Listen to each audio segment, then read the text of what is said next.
Hello everyone welcome to smart study learn. आज आम ये वीडियो रे डिस्कशन करबा 9th क्लास रो इंटरनल असेसमेंट 3 रो संस्कृत रो बाकी थिबा क्वेश्चन आंसर विषय रे हमें प्रीवियस वीडियो रे 25 टी क्वेश्चन आंसर डिस्कशन कर देइथिले। एई वीडियो रे हमें बाकी थिबा 15 टी क्वेश्चन आंसर डिस्कशन करबा। देखिबा कोन अछि क्वेश्चन यूनिट वाई रे अछि। एक नंबर रे वाक्य संस्कृत रे वाक्य लिखिया पे लिखा आइछि दत्त पदानी व्यवहृत्य संस्कृत भाषा वाक्यानि रचयित वाक्य रचना करिबा बा वाक्य लिखिबा जो देइछि।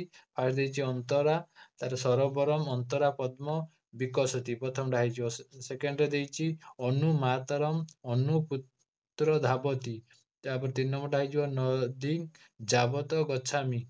तापर अधिवसति रहिजिबो वाक्य गठन शिव कैलाश पर्वतम अधिवसति। ता निकषा रे जो कटक निकषा महानदी बहती।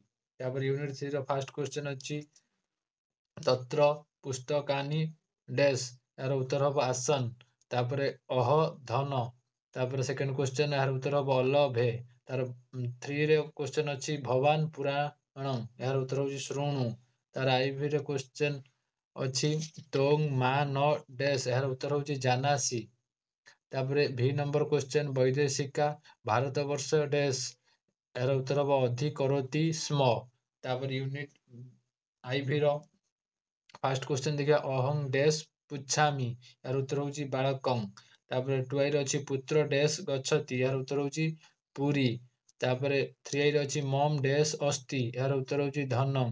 तार आईवी रे अछि माता डैश ददाति यार उत्तर हो लेखानां। तापर लास्ट क्वेश्चन भी रे अछि डैश लोक मातरं भवंती यार उत्तर हो नद्या। तापर लास्ट पे देखिबा कोन अछि लास्ट पेज रे एक्सप्रेशनल कंपोनेंट्स बा आकांक्षा उत्पादन जोटा कुआ जाउची ओडिया रे तार अछि क्वेश्चन तुमे माने देखि परिबो। ठीक स्पष्ट आसुनी क्वेश्चन टी हमर संपूर्ण क्वेश्चन आंसर संस्कृत रो कंप्लीट हो जाइची।